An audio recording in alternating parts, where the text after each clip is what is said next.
wrote Churchill treated the whole of Germany as if it were a beleaguered fortress and avowedly sought to starve the whole population, men, women, wounded into submission. That's all you say, but war is hell. Okay, skipping this stuff. In 1920, and Britain is busy pacifying Iraqi tribes, Churchill insists the RAF must proceed with work on gas bombs, especially mustard gas, which would inflict punishment on recalcitrant natives. I am strongly in favor of using poison gas against uncivilized tribes. Churchill authorized the use of tear gas, not mustard gas shells, by army units in Mesopotamia, and then approved their conversion to be dropped from aircraft. No gas weaponry were actually used in Mesopotamia. Okay, now context clues are defending Churchill. Like, this guy who is probably a Nazi, but like, so was Churchill. This is the worst kind of like annoying liberal. Twitter is literally a Nazi fest in every direction. I swear to God. Those who are trying to defend Churchill and those who are trying to defend Adolf Hitler. One type of Nazi is obviously worse, but still, what's the general? I forget his name. The one that said we fought the wrong enemy in World War II or whatever. Like, there's a lot of guys. Okay. Yeah. Patton. There's a lot of guys who were like, you know, this Hitler guy, he's got some good ideas. Okay.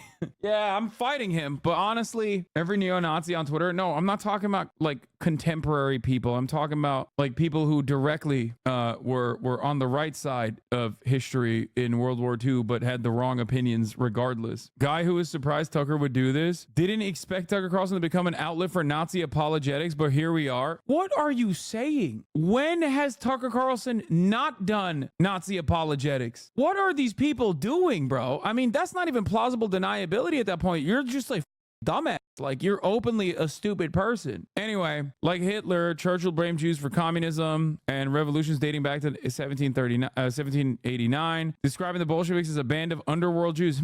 No context notes on that one. I wonder why. I wonder why there's no context notes on Churchill's anti-Semitism.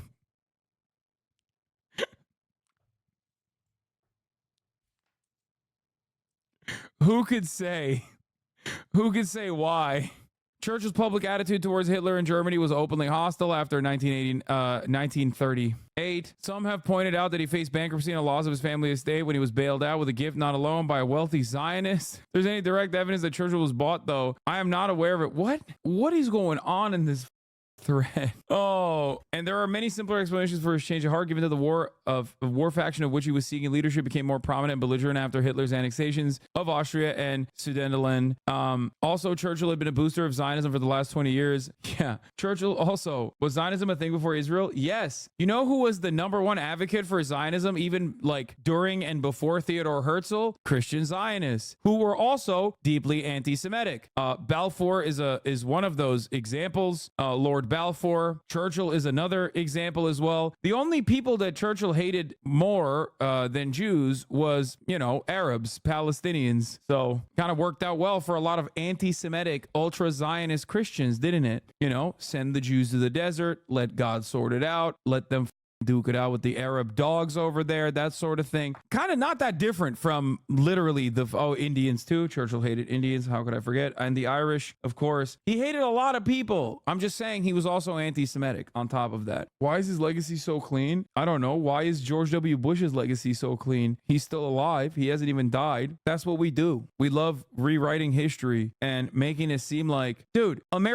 most Americans probably don't even think about the fact that virtually, not every single founding father, but a big chunk of our founding fathers were slave owners, dog. Why do you think nobody thinks about that? Like, what do you mean? In an October 6th speech, Hitler said he did not want war. Oh, never mind then.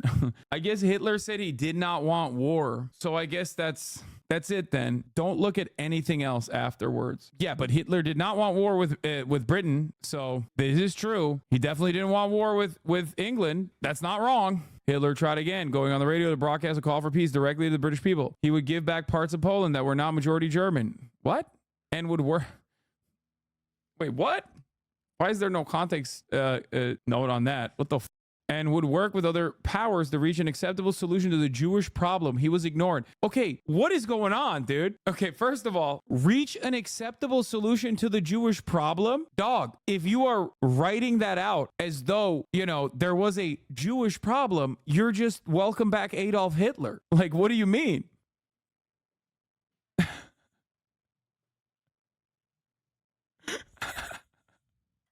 What is going on?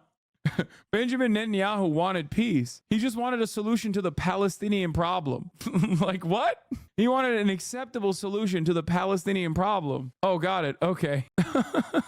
The reason why I'm making comparisons to Israel is one, because obviously Israel has a lot of fascist Nazi style politics, but also because someone in the chat said this guy also did like a long and I guess well thought out like series on Israel. So once again, showcasing that like the smoke that you have for Israel, you don't have for Nazi Germany. So maybe the smoke that you have for Israel is not about like ethno-nationalist supremacist sentiment, but the fact that it's Jews that are doing it. You have a problem with, you know, Jewish people that are doing it, and not necessarily like the principle of ethno-nationalist supremacist apartheid and genocide. You know, this is why I always say like fascists, both Nazis, neo-Nazis who are anti-Semitic, and also fascists who are pro-Israel, sometimes Jewish, other times not Jewish, regardless of what their background is ethnically, religiously. They still have the same goals, just the enemies are different and the in-group is different, but the goals still remain the same. I have an issue with the goal of ethno-nationalist supremacist attitudes and ethnic cleansing. I don't care who's doing it. I don't care if it's like Jews doing it or Germans doing it for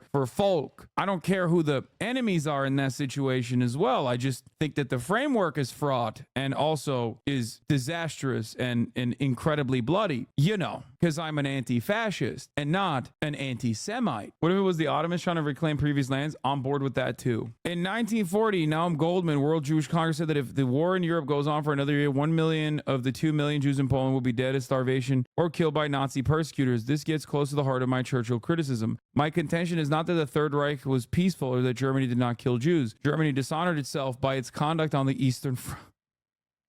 What kind of Holocaust revisionism, Nazi revisionism is this? He's like, listen, it was really up because they dishonored themselves. It was a few bad apples. My contention is that the war was not inevitable, that in fact almost no one but Churchill's faction wanted it, and that the atrocity. So the problem is, it's not wrong that Western capitalists, yes, early on, did not want a war with Nazi Germany. There was a period of appeasement. That's true. And if you ask liberals, they'll constantly talk about the appeasement of one side, Stalin, to be like, remember Stalin conducted a deal with Nazi Germany in an effort to like parse out pieces of Poland, and like you know, they're the real evil in this situation. And it's like, again, both sides of this revisionist history operate on the same principles that like dumbass pro-Confederate Republicans operate on when they turn around and say, oh, well, the Republicans, Abraham Lincoln was a Republican actually, sweetie, so Democrats are the real racists. It's like, dude, a lot of history has happened since then, just like the main thing happened after the period of appeasement, both from the West and from the USSR. You can't literally talk about appeasement and not talk about what came after, because what came after is far more consequential. Atrocities against mass murders of Jews, Roma, disabled people, LGBTQ people, etc. by the Nazi regime began as early as 1934. The Nuremberg Laws codified this terror act campaign in 1935. They were not the result of England declaring war in 1939. Yeah, this I think is not only supportable, but also as close to provable as historic counterfactuals can get. Let's continue.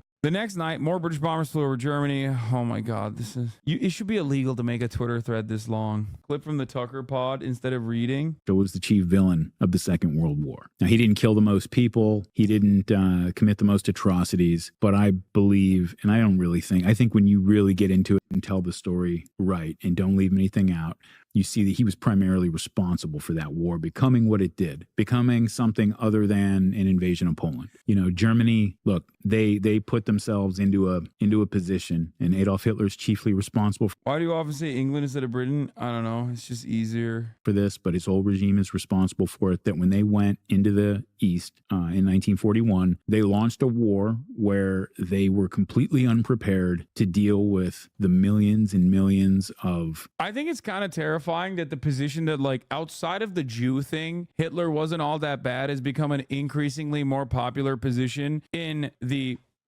supposed intellectuals of the right. Like this was originally talked about by Candace Owens. Hitler wanted to make Germany great, but then he became a globalist. And it's like, what the fuck are you talking? What Hitler did in Germany was not great.